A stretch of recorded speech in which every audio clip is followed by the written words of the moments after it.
अस्सलाम वालेकुम एवरीवन, मेरा नाम असद है और इस लेसन में हम फाइनली जो क्यूआर कोड है इसको इम्प्लीमेंट करेंगे, इसकी इम्प्लीमेंटेशन की तरफ आएंगे। जो लाइब्रेरी मैं यूज़ कर रहा हूँ उसका नाम qrcode.js है। इसका लिंक नीचे डिस्क्रिप्शन में अवेलेबल है, आप उस पर क्लिक करके इस वेब पेज तक आ सकते हैं। फर्दरमोर क्योंकि जो एक इम्पॉर्टेंट पार्ट है जो क्यूआर कोड मैं जनरेट करवा रहा हूँ वो जावास्क्रिप्ट के थ्रू करवा रहा हूँ। और शायद आप लोग कुछ लोग जानते हैं या नहीं जानते, जो जावास्क्रिप्ट का कोड है ये ब्राउज़र के अंदर एग्जीक्यूट होता है और इसमें अक्सर कंपैटिबिलिटी के इश्यूज आते हैं। तो कंपैटिबिलिटी वाला जो इसका पोर्शन है वो देख लेते हैं। ब्राउज़र कंपैटिबिलिटी ये पुराने ब्राउज़र्स को भी सपोर्ट करता है, इंटरनेट एक्सप्लोरर 6 से लेकर 10 तक। उसके बाद गूगल क्रोम को भी करता है, फायरफॉक्स, सफारी, ऑपरा, यानी कि काफ़ी बड़ी ब्राउज़र्स की रेंज है जिनको ये सपोर्ट करता है। तो जिस वक्त आप कोई इस तरह का काम करना चाहते हैं, लाजमी ब्राउज़र कंपैटिबिलिटी को चेक करें कि क्या जो आपको आपकी जो रिक्वायरमेंट है वो पूरी हो रही है या नहीं हो रही। ओके, ये एग्जांपल हमारे सामने गिवन है और इस एग्जांपल को ऑब्वियसली हम यूज़ करेंगे, लेकिन इसके साथ हमने कुछ एडिशनल काम करना होगा। जो क्यूआर कोड का डाटा है उसको सर्वर साइड पे स्टोर करना होगा, यानी कि एक इमेज क्रिएट करना होगा सर्वर साइड पे जिस पे ये डाटा हम राइट करेंगे और उसके बाद फिर वो इमेज ब्राउज़र में शो करेंगे। तो जल्दी से स्टार्ट लेते हैं। मैं अपने पास एक फ़ोल्डर क्रिएट कर लेता हूँ।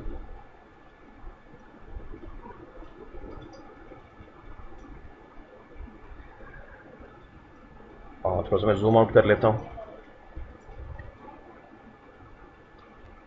यहाँ पे आते हैं, जल्दी से मैं फ़ोल्डर क्रिएट करता हूँ। मैं VS कोड यूज़ कर रहा हूँ बाय द वे, जो कि टेक्स्ट एडिटर है। और मैं जो लोकल होस्ट सर्वर यूज़ कर रहा हूँ वो लारागॉन है। आप एग्जाम भी यूज़ कर सकते हैं, आप वैम भी यूज़ कर सकते हैं। अगर आपने लारागॉन करना है तो आप लारागॉन कर लें बेशक। यहाँ पे आके मैं प्रोजेक्ट को कोई नाम दे देता हूँ, जनरेटर। जनरेटर स्पेलिंग ठीक से नहीं लिख पा रहा, which is funny. Generator, okay perfect.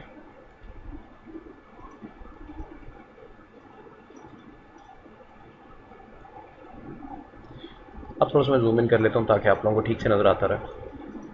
Okay, यहाँ पे मैं कुछ फोल्डर्स क्रिएट करूँगा।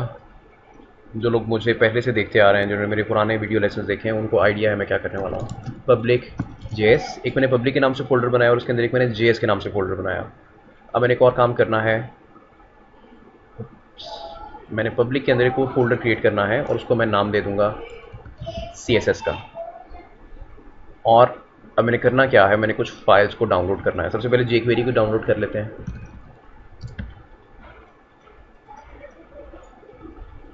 jQuery के लिए मैं jQuery की ऑफिशियल वेबसाइट पे आया, मैंने ये कंटेंट कॉपी किया एज इट इज़, जो कि jQuery का कोड है ऑब्वियसली।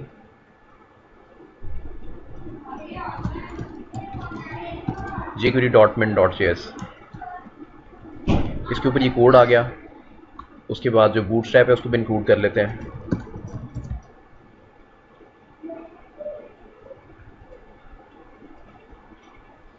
थोड़ा सा स्क्रॉल डाउन करते हैं, बल्कि डाउनलोड पे क्लिक करना होगा। थोड़ा सा स्क्रॉल डाउन करते हैं और यहाँ पे देखें CDN लिंक अवेलेबल है, जो कि फास्टेस्ट वे है इसको इंक्लूड करने का। और मैं जस्ट यहाँ से इसका कोड कॉपी कर लेता हूँ और यहाँ पे फाइल क्रिएट करता हूँ .min.css के नाम से, और इसके ऊपर मैं वो कोड पेस्ट कर देता हूँ। अभी तक हमारे पास jQuery आ चुकी है और इसके साथ बूटस्ट्रैप को मैंने डाउनलोड कर लिया है। इसके बाद अब हमने पैकेज डाउनलोड करना है जो कि QR कोड वाला है। थोड़ा सा स्क्रॉल अप करते हैं, मैंने जिप पे क्लिक किया, इसको ओपन कर लेते हैं। और इसके अंदर जो फाइल जो मुझे रिक्वायर्ड है वो ये है, qrcode.min.js। दो तरह की फाइलें हैं असल में, एक qrcode.js है और एक qrcode.min.js है। तो जो min.js है ये मिनिफाइड वर्जन है, मैं आपको सजेस्ट करूँगा कि ये यूज़ करें। इस पर राइट क्लिक करते हैं और इसको मैं एक्सट्रैक्ट कर लेता हूँ, एक्सट्रैक्ट टू स्पेसिफाइड फोल्डर। और लारागॉन, लारागॉन के अंदर www, और उसके अंदर मैंने QR कोड के नाम से एक फ़ोल्डर क्रिएट किया था, मुझे वहाँ जाना होगा। OPQRS, QR code generator, public और JS के अंदर मुझे जाना होगा। ओके, जो फाइल है उसको मैंने जनरेट करवा लिया, यहाँ पे एक्सट्रैक्ट कर लिया। इस जगह पे देखें qrcode.min.js, ये फाइल यहाँ पे आ चुकी है। इस पर डेटा अच्छा खासा अवेलेबल है। उसके बाद जो हमने नेक्स्ट काम करना है, यहाँ पे मुझे कस्टम फाइल क्रिएट करना होगी। उसको मैं नाम दे दूंगा script.js, और एक CSS फाइल को भी खुद से क्रिएट कर लेते हैं, जस्ट इन केस ज़रूरत पड़े तो उस पर CSS का कोड आ जाएगा। और मुझे ये ऑर्गेनाइजेशन अच्छी लगती है कि जो CSS की फाइलें हैं उनको भी आप अलग रखें, जो जावास्क्रिप्ट की फाइलें हैं उनको भी आप अलग रखें। style.css। तो हमारा जो बेसिक काम है वो हो चुका है। उसके बाद अब यहाँ पे एक मैं फ़ाइल क्रिएट करूँगा, उसको मैं नाम दे दूँगा index.php, जो कि पेज लोड होने पे हमें नज़र आएगी। HTML5 का जो स्ट्रक्चर है वो मेरे सामने जनरेट हो गया।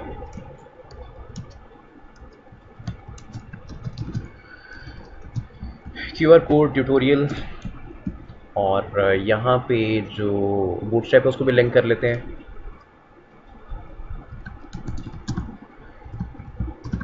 स्टाइल शीट्स मैंने कमेंट एक यहाँ पे डिफाइन कर दिया, लिंक href, और उसके अंदर पब्लिक css bootstrap.min.css। इसका रिलेशनशिप है स्टाइल शीट का इस डॉक्यूमेंट के साथ। और उसके बाद फिर जो दूसरी फाइल है उसको भी यहाँ पे मुझे लिंक करना होगा, जो कि मेरी कस्टम CSS फाइल है, उसको भी जल्दी से लिंक कर लेते हैं। style.css, perfect. अब जो स्क्रिप्ट्स हैं उनको भी लिंक कर लेते हैं जल्दी से। स्क्रिप्ट्स, ये अच्छी प्रैक्टिस है बाय द वे, कमेंट्स को डिफाइन करना।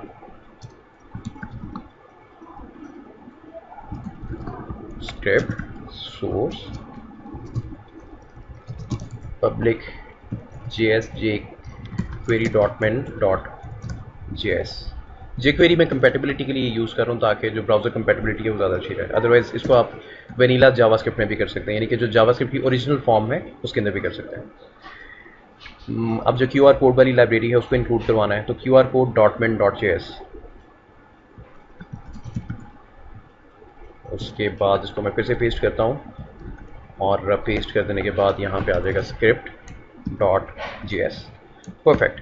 तो सो फार हमारा पेज इस हद तक रेडी हो चुका है। और अगर मैं इसको ब्राउज़र में ओपन करता हूँ तो मुझे उसके लिए लिखना होगा QR कोड -generator.test। लारागॉन सर्वर में यूज़ कर रहा हूँ लोकल होस्ट के लिए, और उसमें ऑटोमेटिकली जो वर्चुअल होस्ट है वो जनरेट हो जाता है, लेकिन यहाँ पे अभी तक मेरे लिए नहीं हुआ, मुझे इसको मैन्युअली जनरेट करना होगा। तो बहुत ही सिंपल सा तरीका है इसका।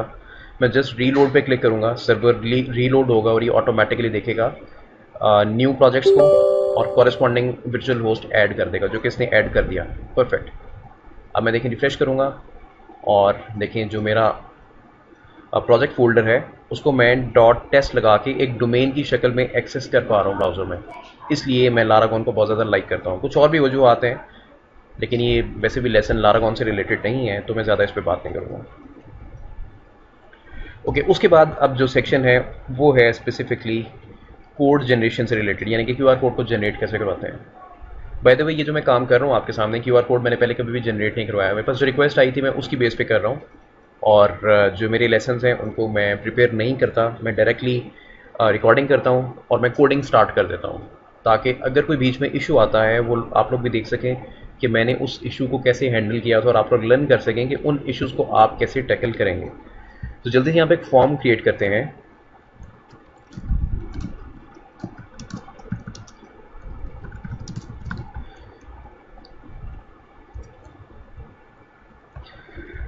इसको कॉपी कर लेते हैं, पेस्ट करते हैं।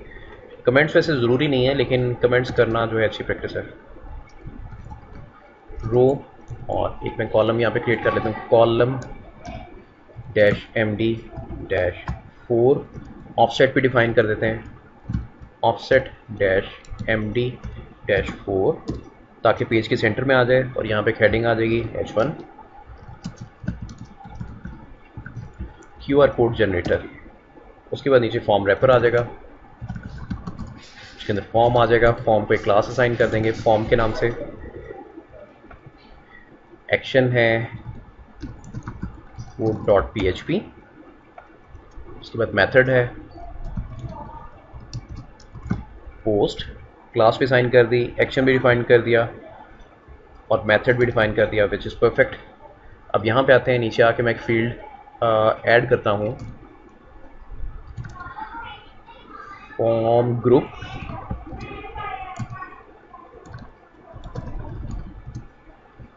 फॉर्म कंट्रोल जो है ये इनपुट बॉक्स है,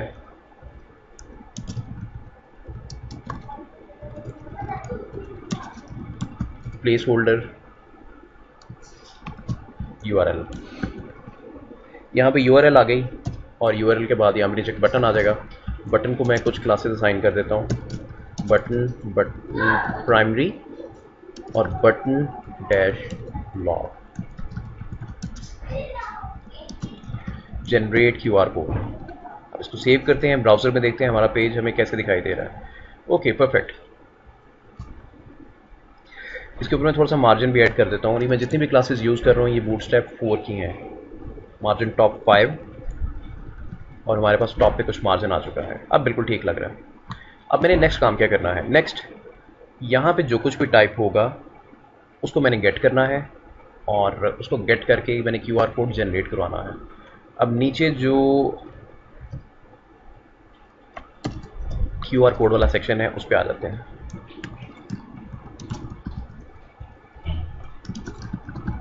QR कोड रेफर,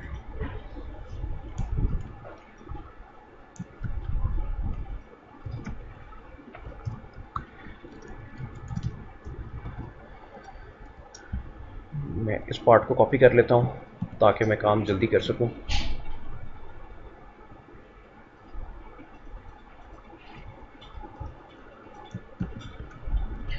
हमारे पास यहाँ पे एक डिव टैग आ जाएगा और उसको मैं एक ID असाइन कर दूंगा ऑफ QR कोड। अभी मैं आपको दिखाता हूँ मैंने ये काम क्यों किया है। उसके बाद यहाँ पे एक और मुझे काम करना होगा just to make it a little interactive.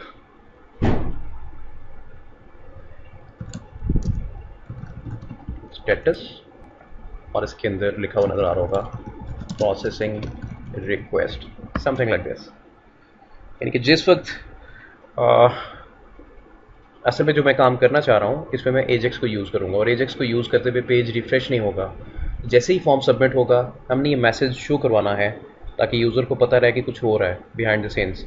और उसके बाद क्या होगा, जो QR कोड है वो जनरेट होगा, फिर QR कोड का जो डाटा है उसको सर्वर साइड पे स्टोर किया जाएगा एज एन इमेज और उस इमेज को फिर दोबारा वापस यहाँ पे शो करवाया जाएगा। ये काम करना है हमने। ओके, इसको सेव करते हैं, ब्राउज़र में आते हैं, ये देखें प्रोसेसिंग रिक्वेस्ट। इसका साइज़ थोड़ा सा बढ़ा लेते हैं, उसको सेंटरली अलाइन कर देते हैं, text center, text bold,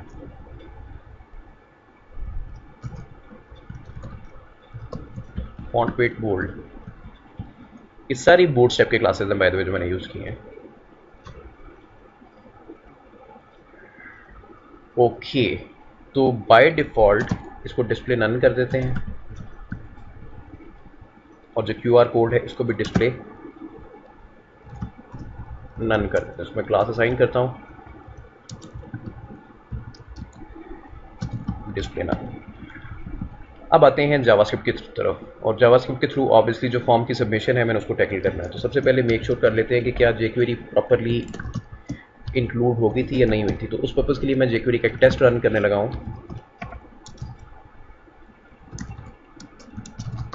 jQuery is working. अगर ये मैसेज ब्राउज़र में दिखाई देगा तो इसका मतलब है कि jQuery इंक्लूड हो चुकी है, क्योंकि ये कोड jQuery का है बाय द वे, जो डॉलर वाला है। रिफ्रेश करते हैं and jQuery is working which is perfect. यहाँ से निकालते हैं, यहाँ पे आके मैं लिखता हूँ form on submit function event और event dot prevent dot default. ये जो मैंने काम किया है उसकी वजह ये है कि मैं चाह रहा हूँ कि पेज रिफ्रेश ना हो। जिस वक्त आप फॉर्म सबमिट करते हैं तो पेज रिफ्रेश होता है, मैं चाह रहा हूँ कि पेज रिफ्रेश ना हो, इसलिए मैंने यहाँ पे ये काम किया है, यानी कि प्रिवेंट डिफ़ॉल्ट, जो डिफ़ॉल्ट एक्शन है फॉर्म का जो कि पेज को रिफ्रेश करता है, मैंने उसको रोका है। आपको दिखा देता हूँ ताकि आपको फ़र्क का पता चलता है। इसको सेव करते हैं, रिफ्रेश किया, अब देखें generate QR code, form refresh हुआ और मैं क्यूआर कोड डॉट php वाली यूआरएल पे आ गया। मुझे इसकी ज़रूरत नहीं है, मैं चाहता हूँ कि जो पेज है वो रिफ्रेश ना करे। तो इस चीज़ से बचने के लिए मैंने ये काम किया था, event dot prevent dot default. ये इवेंट वो इवेंट है जो कि करंटली अकर हो रहा है। कौन सा इवेंट है? ये फॉर्म के सबमिट होने का इवेंट है, और उसको इस्तेमाल करते हुए जो फॉर्म की सबमिशन है, जो कि डिफ़ॉल्ट इसका बिहेवियर है, जो कि पेज रिफ्रेश करता है, मैं उसको रोक रहा हूँ, और वो इस जगह पे रोक रहा हूँ। इसको सेव करते हैं, रिफ्रेश किया, और देखें अब मैं बटन प्रेस कर रहा हूँ, अब फॉर्म सबमिट नहीं हो रहा। अब इसको मैं पेज रिफ्रेश के बगैर कंट्रोल करूँगा, कंसोल डॉट लॉग, और इसके अंदर कोई मैसेज आ जाएगा सबमिटेड। अब मैं इसको साथ साथ डिबग कर रहा हूँ, टेस्ट करके आपको दिखा रहा हूँ कि ये प्रॉपर काम कर रहा है या नहीं कर रहा। मैंने यहाँ पे कुछ भी लिखा और देखें सबमिटेड, यानी कि फॉर्म सबमिट हो रहा है लेकिन पेज रिफ्रेश अब नहीं कर रहा। उसके बाद अब मैं नेक्स्ट काम क्या करना है, उसके बाद जो भी फॉर्म का डाटा है उसको मैंने आगे पास करना है।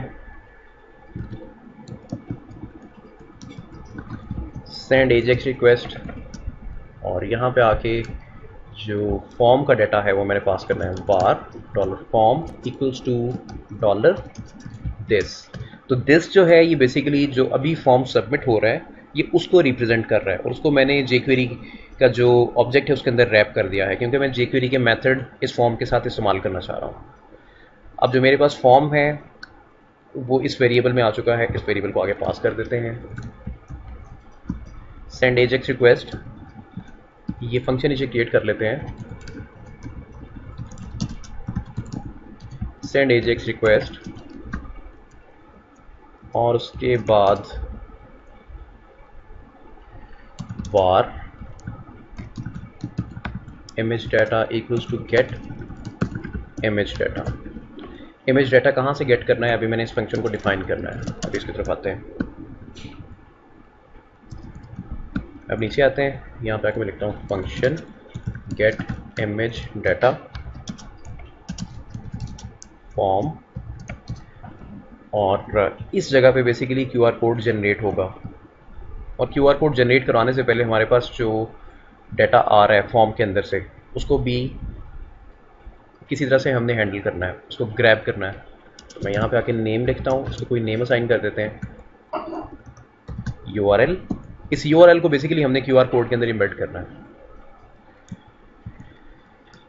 तो मैं लिखता हूँ var URL text equals to null। एक मैंने वेरिएबल डिफाइन कर दिया जो कि इनिशियली नल के साथ उसको मैंने इनिशियलाइज किया। $each डायनामिकली काम कर रहा हूँ मैं सारा। .serialize array, ये jQuery का मेथड है serialize array, यानी कि जो भी फॉर्म के अंदर हमारे पास डाटा अवेलेबल होता है इनपुट फील्ड्स वगैरह का, वो एक एरे की शक्ल में हमें मिल जाता है। अब उसको मैं इटरेट कर रहा हूँ,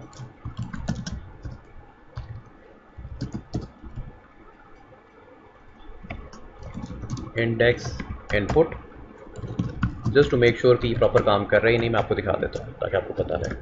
मैंने यहाँ पे आके इनपुट लिखा, तो ये 1 बाय 1 फॉर्म के अंदर जितनी फील्ड्स हैं ये उनको इटरेट कर रहा है, उनको विजिट करता है, और विजिट करने के बाद उसको फिर हम इस्तेमाल कर सकते हैं अपने पर्पज़ के लिए।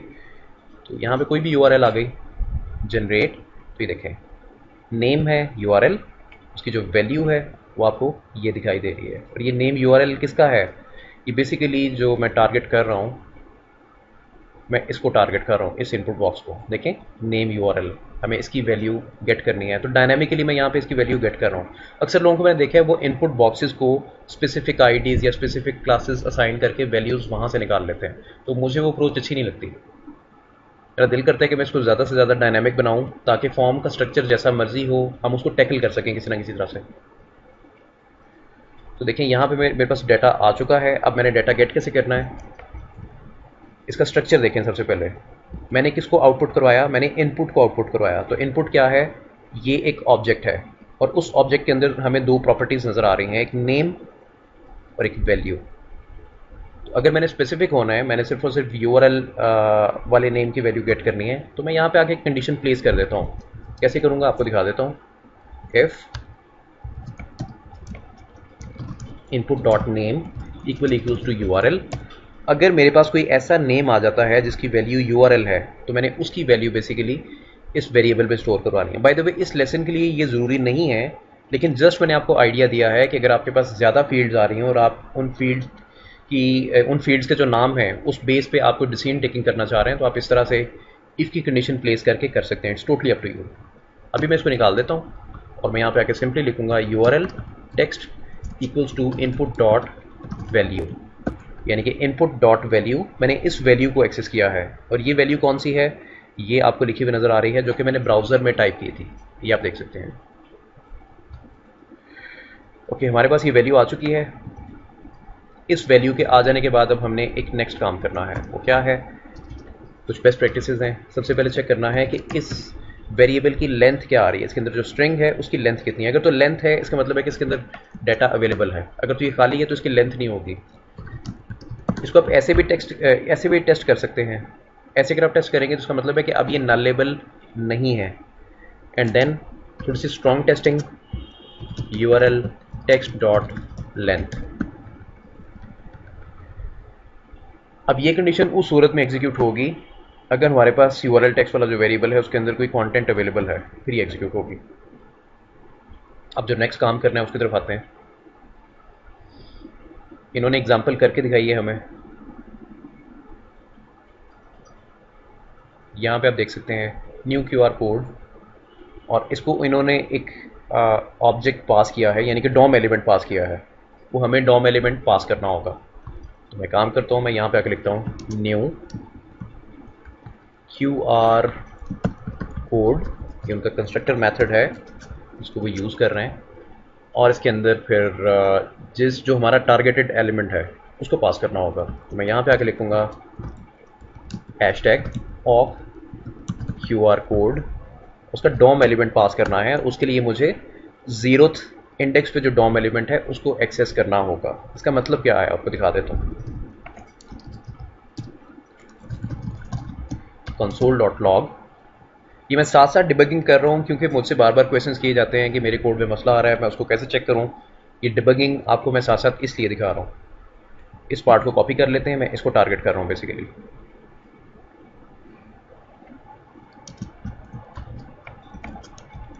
हैशटैग, और एक तो मैं इस ऑब्जेक्ट को आउटपुट करवा रहा हूँ जो कि jQuery का ऑब्जेक्ट है, प्लस इसके साथ जो डॉम एलिमेंट है मैं उसको भी आउटपुट करवा रहा हूँ। तो यहाँ पे डॉम एलिमेंट आउटपुट में आएगा, यहाँ पे jQuery का ऑब्जेक्ट आएगा, ताकि आपको फ़र्क का पता चल सके मैं किसको रेफर कर रहा हूँ जब मैं डॉम एलिमेंट कह रहा हूँ। तो डॉम एलिमेंट बेसिकली उसकी शक्ल एग्जैक्ट ऐसी आएगी, आपको टैग नज़र आएगा। ये काफ़ी ज़रूरी चीज़ें हैं, इसलिए मैं साथ साथ एक्सप्लेन कर रहा हूँ। ओके, कोई भी यूआरएल मैंने क्लिक किया तो देखें ये jQuery का ऑब्जेक्ट है, यानी कि ये वाला, और उसके आगे डॉम एलिमेंट नज़र आ रहा है जिसको मैंने सिलेक्ट किया था, यानी कि ऑक dash Q R code, AUC dash Q R code जिसकी आईडी है। तो बेसिकली यहाँ पे हमने डॉम एलिमेंट पास करना है, इसलिए मैंने उसके आगे 0th इंडेक्स स्पेसिफाई किया था।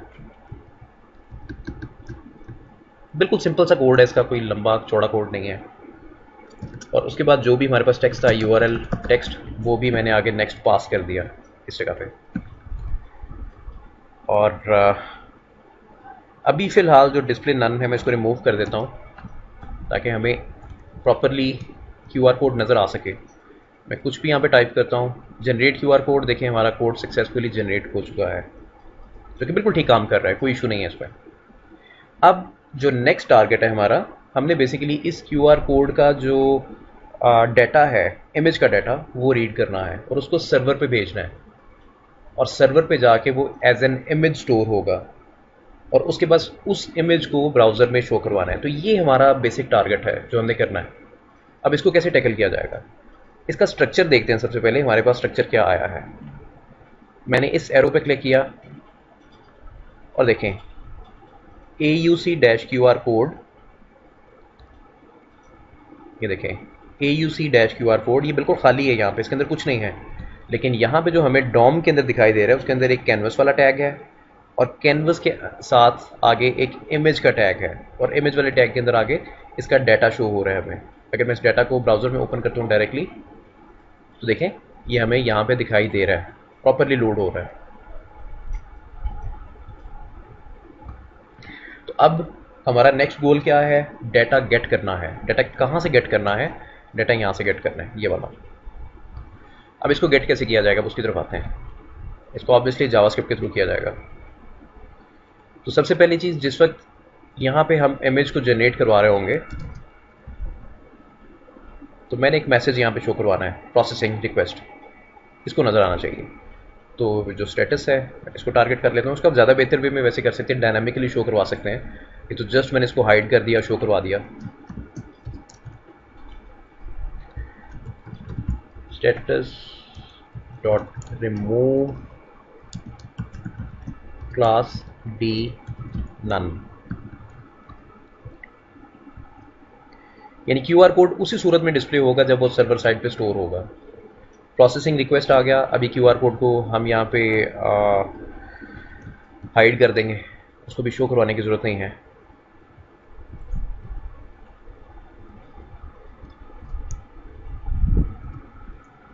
यहाँ पे आते हैं dot add class display none. Dynamically मैं क्लास ऐड करवा रहा हूँ ताकि ये नज़र ना आए, ये हिडन रहे। ये सिर्फ उस सूरत में नज़र आए जब हमारे पास इमेज का डाटा आ जाए, फिर ये नज़र आए। और उसके साथ यहाँ पे ये जनरेट हो गया QR कोड। जनरेट हो जाने के साथ ही जो स्टेटस है उसको मैंने शो करवा दिया, यानी कि डिस्प्ले नन वाली क्लास रिमूव कर दी, वो ऑटोमेटिकली शो हो गया। अब मैं आपको इसका रिजल्ट दिखाता हूँ। जनरेट कोड, ये देखें प्रोसेसिंग रिक्वेस्ट। ये प्रोसेसिंग रिक्वेस्ट उतनी देर नज़र आता रहेगा जब तक सर्वर से हमें रिस्पॉन्स नहीं आता। इमेज वहाँ पे स्टोर होगा और इमेज की जो URL है हमें सर्वर साइड से रिटर्न होगी।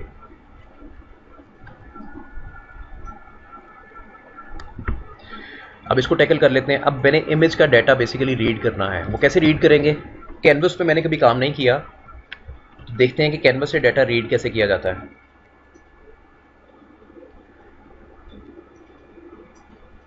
यहाँ पे आते हैं, मैं न्यू टैब ओपन करता हूँ। सारी रिसर्चिंग मैं आपके सामने कर रहा हूँ। QR code.js get image data, मैंने लाइब्रेरी का नाम लिखा है और उसके आगे मैंने लिखा है गेट इमेज डाटा। मुझे इस डाटा की ज़रूरत है। थोड़ा सा जूम इन कर लिया ताकि आप लोगों को ठीक से दिखाई देता रहे।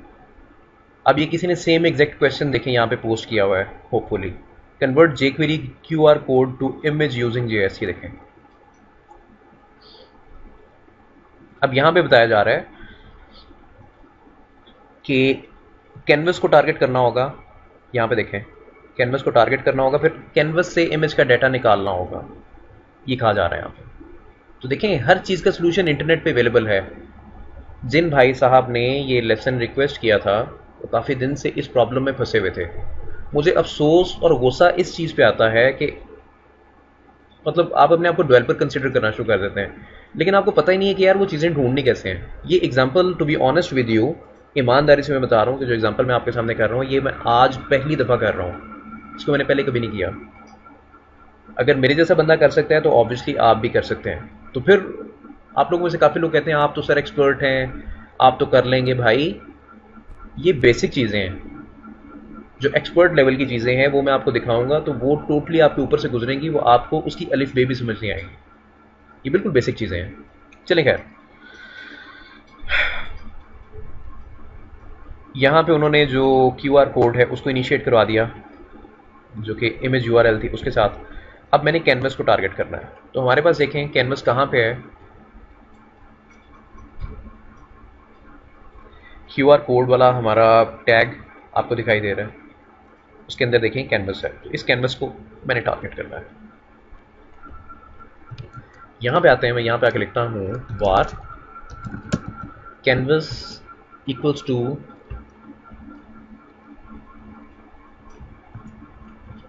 और QR कोड कैनवस। इसका मतलब है कि एक हमारे पास टैग अवेलेबल है जिसको ये ID असाइन की और उसके अंदर कैनवस है।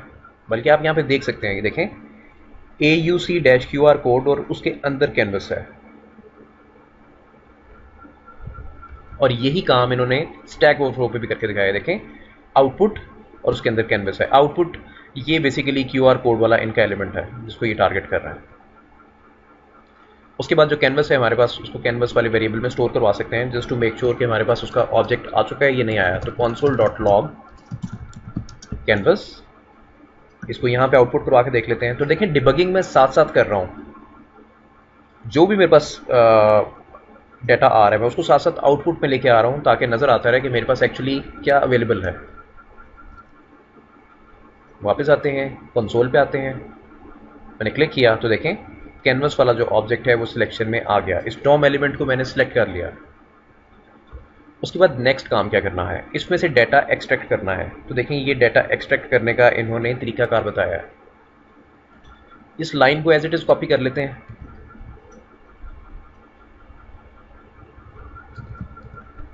कॉपी कर लिया और एग्जाम्पल के तौर पे जो बॉडी टैग है उसके आगे मैं इस इमेज को अपेंड कर देता हूँ ताकि इसकी आउटपुट आपको नज़र आ जाए, आपको पता रहे कि हम बिल्कुल ठीक काम कर रहे हैं। तो मैं यहाँ पे आके लिखता हूँ डॉलर बॉडी अपेंड, इसमें इमेज टैग आ गया। चलें वापस आते हैं, अब मैं इसकी आउटपुट आपको दिखाता हूँ। जनरेट QR कोड, और देखें नीचे आपको इमेज डाटा दिखाई दे रहा है जो कि काफ़ी लंबा चौड़ा है। अब इस इमेज डाटा को हमने बेसिकली सर्वर पे भेजना है और इमेज को जनरेट करवाना है। अगर आपको यकीन नहीं है कि ये इमेज डाटा है तो मैं आपको इसका प्रूफ दे देता हूँ। इमेज, इसके अंदर सोर्स, और सोर्स के अंदर बेसिकली ये इमेज डाटा आएगा। और यही काम जो है उन्होंने यहाँ पे भी किया है। देखें, इमेज, सोर्स और उसके अंदर डायनामिकली जो इमेज है उसका डाटा एम्बेड कर दिया है। रिफ्रेश करते हैं, जनरेट QR कोड, और देखें सक्सेसफुली जनरेट उसको करवाया तो एज ए इमेज टैग यहाँ पे हमें दिखाई दे रहा है। अब ये हमारे पास डाटा आ चुका है, इमेज डाटा। इसको क्या काम, इसके साथ क्या करना है, हमने इसको रिटर्न करवाना है, रिटर्न इमेज, रिटर्न नल।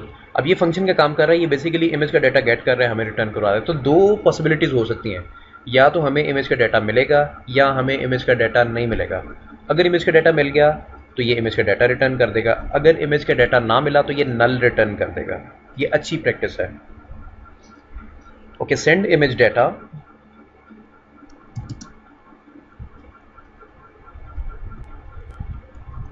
बल्कि इसको ऐसे ही रहने देते हैं। अब नीचे आते हैं, यहाँ पे आके इफ की कंडीशन प्लेस करते हैं।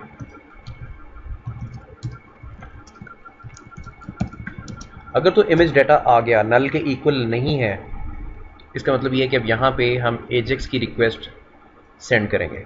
अब उसकी तरफ आते हैं, $.ajax URL में डायनामिकली फॉर्म की गेट करूँगा। तो उस पर्पज़ के लिए मुझे लिखना होगा form.attribute.action। फिर यहाँ पे मैंने मेथड स्पेसिफाई करना है, वो भी मैं डायनामिकली फॉर्म से गेट करूँगा, form.attribute मेथड। उसके बाद डाटा के नाम से एक पोस्ट फील्ड सर्वर साइड पे जाएगी और उसका डाटा क्या होगा, उसका डाटा इमेज डाटा होगा। उसके बाद हमारे पास सक्सेसफुली कॉल बैक आ गई, इसके आगे कॉमा आएगा और उसके बाद एरर वाली कॉल बैक आ गई। सक्सेसफुली हमारे पास रिस्पॉन्स आ गया, यहाँ पे भी रिस्पॉन्स आएगा। इसको कंसोल करवा देते हैं यहाँ पे कि हमारे पास रिस्पॉन्स में आया क्या है असल में। अभी यहाँ तक हमारा काम कंप्लीट नहीं हुआ, अभी इसमें काफ़ी सारी चीज़ें और करने वाली हैं। अब यहाँ से जो इमेज डाटा है उसको हम सर्वर साइड पे सेंड कर रहे हैं। किस जगह पे सेंड कर रहे हैं, फॉर्म के अंदर मैंने एक्शन के नाम से एट्रीब्यूट डिफाइन किया था QR code.php। तो हमारे पास QR code.php के नाम से कोई भी फाइल अवेलेबल नहीं है। तो अभी अगर मैं रिक्वेस्ट सेंड करूँगा तो मेरे पास 404 का एरर आएगा, फाइल नॉट फाउंड। मैं आपको दिखा देता हूँ। नेटवर्क टैब पे चलते हैं। जब भी आप एजेक्स रिक्वेस्ट को ट्रैक करना चाहते हैं या आप उसको डिबग करना चाहते हैं, तो डेवलपर टूल्स में आप नेटवर्क वाले टैब पे जाते हैं और उसके बाद आप XHR को सिलेक्ट करते हैं। ऑल भी है, अगर आप ऑल पे सिलेक्ट करते हैं तो आपको बहुत कुछ नजर आएगा, कंफ्यूजिंग है वो। उसमें CSS भी है, उसमें जावास्क्रिप्ट की फाइलें भी हैं, जितने भी एसेट्स लोड होते हैं, हर एसेट जो है उससे रिलेटेड, उससे रेलिवेंट सर्वर साइड पे रिक्वेस्ट जाती है और फिर वो एसेट लोड होता है ब्राउज़र में। तो हमें उसकी ज़रूरत नहीं है, हम इस वक्त सिर्फ और सिर्फ XHR को ट्रैक कर रहे हैं, यानी कि XML HTTP request. XHR basically Ajax request को रिप्रेजेंट करता है। तो मैं अब जनरेट QR कोड पे क्लिक करूँगा तो देखें रेड में लिखा हुआ नज़र आ गया QR कोड .php, और उसके आगे जो स्टेटस है वो 404 है, यानी कि फाइल नॉट फाउंड। और अगर यहाँ पे आते हैं तो रिक्वेस्ट की टाइप थी पोस्ट, इस जगह पे रिक्वेस्ट की थी, ये ऊपर मेरी URL आ गई और उसके आगे QR कोड .php और फाइल नॉट फाउंड। ये फाइल सर्वर को नहीं मिल रही, इस फाइल को हमें क्रिएट करना होगा। तो 404 एरर का मतलब होता है फाइल नॉट फाउंड, फाइल आपके सर्वर पे एग्जिस्ट नहीं कर रही, या तो आपकी URL गलत है। QR कोड .php फाइल मैंने क्रिएट कर दी, PHP के टैग से इसको मैंने स्टार्ट किया और एको I am working। अब इसको ट्राई करते हैं। अब देखें इस दफ़ा 200 का एरर आया जो कि सक्सेस को रिप्रेजेंट करता है। स्टेटस 200 एजेक्स के अंदर, इसका मतलब होता है सक्सेस। देखें इस दफ़ा जो लाइट है वो भी ग्रीन है, इसका मतलब है कि कोई भी इशू नहीं आया। प्रीव्यू पे जाते हैं और देखें hey I am working. Preview response, यहाँ पे जब आप आते हैं तो बेसिकली जो एजेक्स में आपको रिस्पॉन्स रिटर्न होता है आप उसको देख रहे होते हैं। तो ये रिस्पॉन्स कहाँ से आ रहा है, ये इस जगह से आ रहा है जो भी मैंने यहाँ पे लिखा था। अब हमारे पास जो भी पोस्ट वाली एरे के अंदर डाटा आया था उसको यहाँ पे आउटपुट में दिखाते हैं। तो यहाँ पे आके लिखते हैं let suppose print R $_ post के अंदर जो भी था उसको आउटपुट करवा देते हैं। रिफ्रेश किया, मैं सारे स्टेप्स आपको शो करवा रहा हूँ ताकि आपको पता रहे। देखें इमेज डाटा हमारे पास फाइनली आ चुका है और ये काफ़ी लंबी सी स्ट्रिंग है। देखें इमेज डाटा आ गया। अब इस इमेज को हमने सर्वर साइड पे स्टोर करवाना है। कहाँ पे स्टोर करवाना है, किसी फोल्डर में। फोल्डर क्रिएट कर लेते हैं इमेजेस के नाम से। इमेजेस के नाम से फोल्डर क्रिएट कर दिया, इसके अंदर हमारा ये QR कोड स्टोर होगा। इसको स्टोर करने के लिए सबसे पहले मैं यहाँ पे कंडीशन प्लेस करूँगा, set $_ और पोस्ट के अंदर हमारे पास देखें डाटा के नाम से एक इंडेक्स अवेलेबल था। मैं उसको चेक करूंगा कि क्या वो एम्प्टी तो नहीं है। वो सेट हुआ था डाटा एंड नॉट एम्प्टी। अगर वो एम्प्टी नहीं है तो ही ये काम होगा, अदरवाइज नहीं होगा।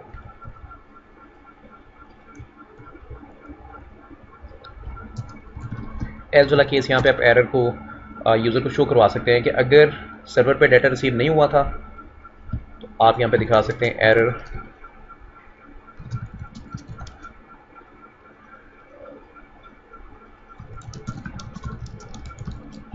Please send some data with a form. तो इस तरह से आप एरर शो करवा सकते हैं। ओके, यहाँ तक हम आ चुके हैं। अब यहाँ पे डाटा एक्सट्रैक्ट करना है। इमेज डाटा इक्वल्स टू $_ और इसमें डाटा था, इमेज डाटा आ गया। अब इस इमेज डाटा को हमने सर्वर पे स्टोर करवाना है।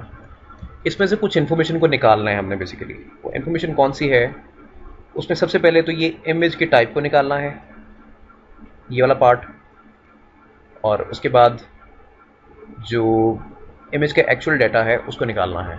मैं ये भी आपको दिखा देता हूँ इसको आप कैसे करेंगे। Store PNG image, create PNG image with image data PHP। I hope कि मैं सही जगह पे आया हूँ और मैं एग्जैक्ट सही जगह पे आ गया। यहाँ पे देखें कोड भी अवेलेबल है। ये साथ साथ मैं आपको रिसर्चेस वगैरह करके दिखा रहा हूँ कि इस तरह से आप हेल्प लेते हैं इंटरनेट से। हर चीज़ अवेलेबल है, सिर्फ आपको ढूंढने का तरीका आना चाहिए। अब देखें ये हमारे पास डाटा आ चुका है जो कि मैंने आपको आउटपुट में दिखाया था। किस जगह पे देखें, डाटा कॉलन इमेज /png, और देखें डाटा इमेज /png। अब यहाँ पे कहा जा रहा है कि इसको एक्सप्लोड करो, यानी कि जो डाटा वाला वेरिएबल है जिसमें इमेज वाला डाटा है उसको एक्सप्लोड करो। किस बेस पे? सेमीकोलन की बेस पे। तो सेमीकोलन की बेस पे अगर आप एक्सप्लोड करेंगे हमारे पास दो तरह की स्ट्रिंग्स आएंगी। एक ये वाली स्ट्रिंग आएगी इतनी सी, और दूसरी आएगी ये वाली स्ट्रिंग। दो तरह की स्ट्रिंग्स आएंगी, यानी कि टाइप के अंदर आ जाएगा इमेज डाटा, ये टाइप वाले वेरिएबल में, और जो डाटा वाला वेरिएबल है उसके अंदर आ जाएगा base64, और आगे जो इमेज डाटा है वो आ जाएगा। इस कोड को यहाँ से कॉपी कर लेते हैं, इससे हेल्प लेते हैं। इसमें मैं चेंजेस वगैरह कर सकता हूँ लेकिन मैं अभी नहीं करूँगा। इसको डाटा के नाम से वेरिएबल में स्टोर कर लेते हैं। सेव करते हैं। लिस्ट ये PHP का वर्जन है, PHP का फंक्शन है। हमारे पास टाइप आ चुकी है, हमारे पास डाटा आ चुका है। परफेक्ट।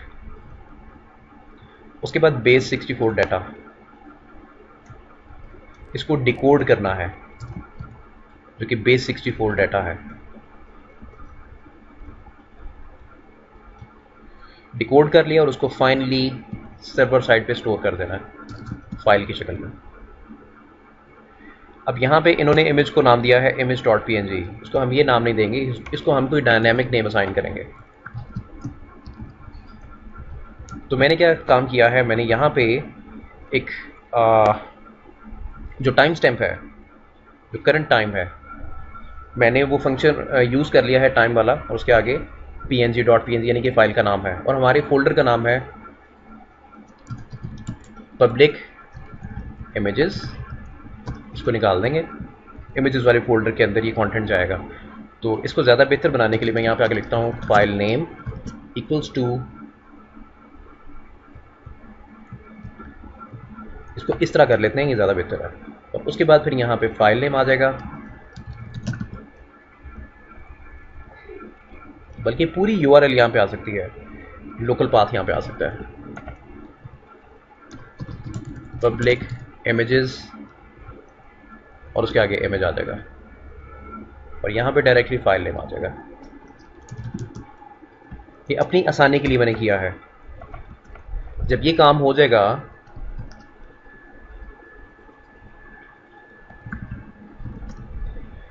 तो ये कुछ कैरेक्टर्स रिटर्न करेगा, कितना डाटा सर्वर साइड पे स्टोर हुआ है। तो उसकी बेस पे हम डिसीजन मेकिंग कर सकते हैं। इफ डाटा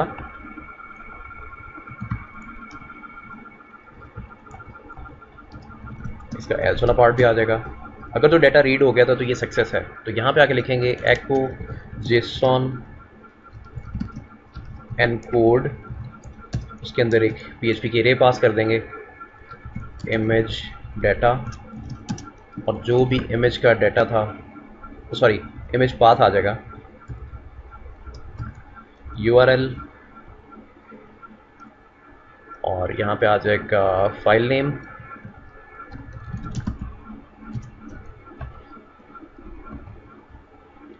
और स्टेटस क्या आएगा, success.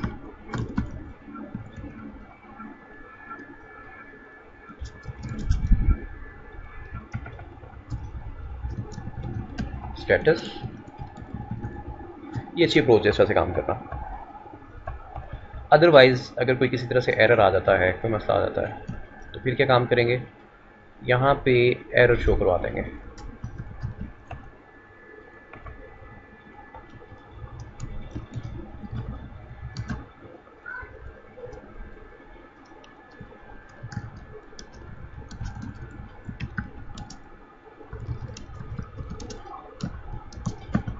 while storing QR code.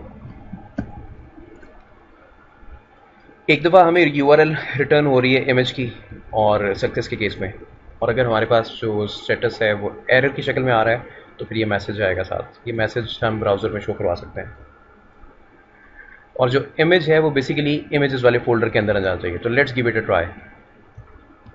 Refresh करते हैं, जनरेट QR कोड, जल्दी से आते हैं इमेजेस वाले फोल्डर में और देखें मेरे पास इमेज आ चुका है। इमेज का नाम क्या है, जो भी टाइम स्टैम्प थी मैंने साइन की थी, अगर मैं इस पर क्लिक करता हूँ तो देखें क्यूआर कोड यहाँ पे हमें दिखाई दे रहा है इमेज की शक्ल में। इसको क्लोज करते हैं। हमारा कोड बिल्कुल ठीक काम कर रहा है। अब यहाँ से अगर आप चाहें तो PHP के थ्रू जो इमेज की URL है, इसको जो मैं फाइल नेम सेंड कर रहा हूँ, इसको आप यहाँ पे डेटाबेस में भी स्टोर करवा सकते हैं। Save the data, save the image URL into the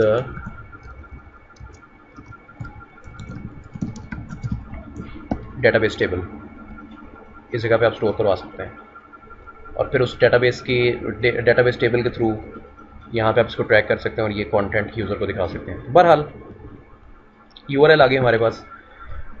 अब सर्वर क्लाइंट साइड की तरफ आते हैं। अब यहाँ पे आकर इसको टैकल करते हैं कि हमें यहाँ पे क्या दिखाई दे रहा है। इसको रिफ्रेश करते हैं वंस अगेन और जनरेट क्यूआर कोड, मैं इस पर क्लिक करता हूँ। ये हमारी रिक्वेस्ट है, ये सर्वर से रिस्पॉन्स रिटर्न हुआ सक्सेस के साथ। URL है, ये URL है जो कि इमेज की है। अब इसको टैकल करते हैं। तो यहाँ पे आके मैं लिखता हूँ सबसे पहले रिस्पॉन्स इक्वल्स टू JSON.parse, यानी कि सर्वर से जो रिस्पॉन्स आया वो JSON की शक्ल में आया था, उसको मैंने पार्स किया और पार्स करने के बाद मेरे पास अब रिस्पॉन्स में एक ऑब्जेक्ट आ जाएगा। इसको मैं आपको दिखा देता हूँ। आपने पहले देखा था, ये देखें एक स्ट्रिंग की शक्ल में दिखाई दे रहा था और इसको जब मैं आउटपुट करवाऊंगा देखें यहाँ पे भी स्ट्रिंग की शक्ल में दिखाई दे रहा है और जब मैं इसको पार्स कर लूँगा तो फिर ये ऑब्जेक्ट की शक्ल में दिखाई देगा। तो मैं इसकी जो प्रॉपर्टीज़ हैं वो इस्तेमाल कर सकूँगा। console.log रिस्पॉन्स,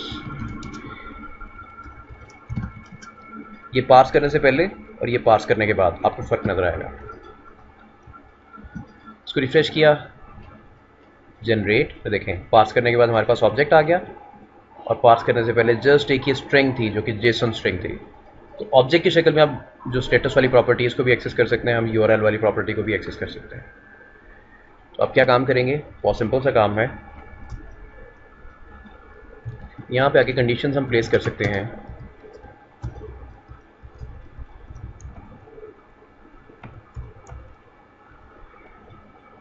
कोड की अलाइनमेंट लाजमी करें, इंडेंटेशन आई एम सॉरी, अच्छी प्रैक्टिस है। Dot status equals to success, else में वो एरर वाला पार्ट आ जाता है।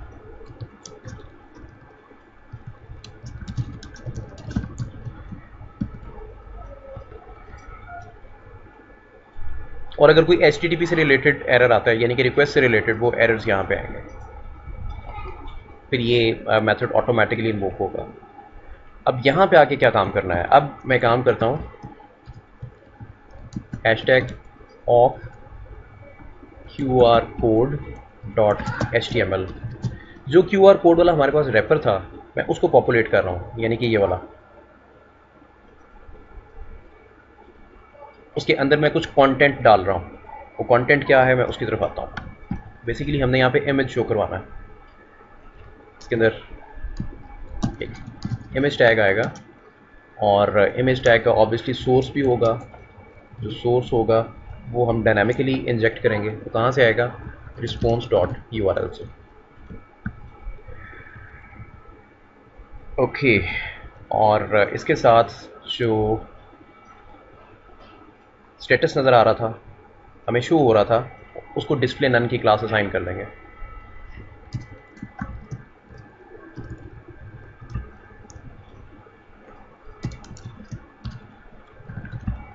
स्टेटस डॉट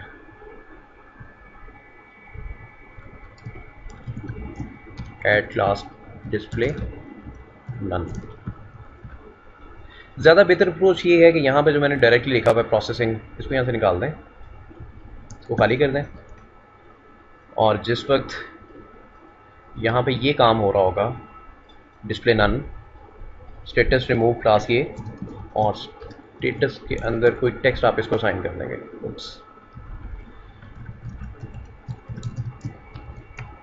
ये ज़्यादा बेहतर है, यानी कि डायनामिकली आप इसके अंदर वो जो टेक्स्ट है उसको ऐड कर रहे हैं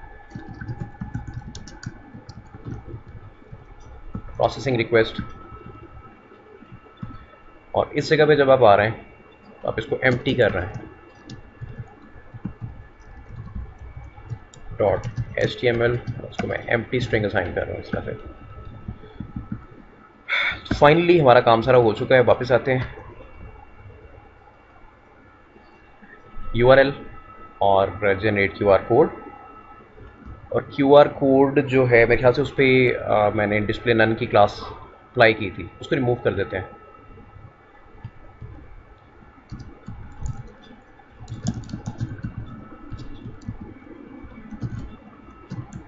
ये एक लॉजिक मैंने आपको बताई है, आप ऑब्वियसली इसको अपनी लॉजिक के मुताबिक कर सकते हैं। कोड को मैंने क्लीन अप नहीं किया, कोड मैं जैसे लिखता आ रहा हूँ, जिस तरह का कोड है वो आपके सामने है।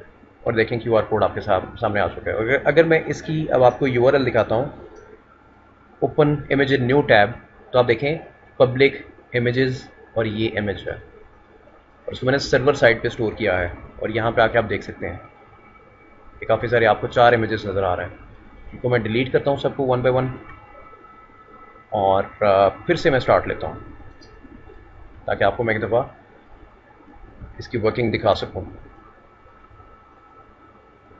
QR कोड, और देखें अगर मैं पीछे आता हूँ तो ये देखें इमेज यहाँ पे आ चुका है। ये सेम एग्जैक्ट वही QR कोड है जो कि अभी मैंने जनरेट करवाया था।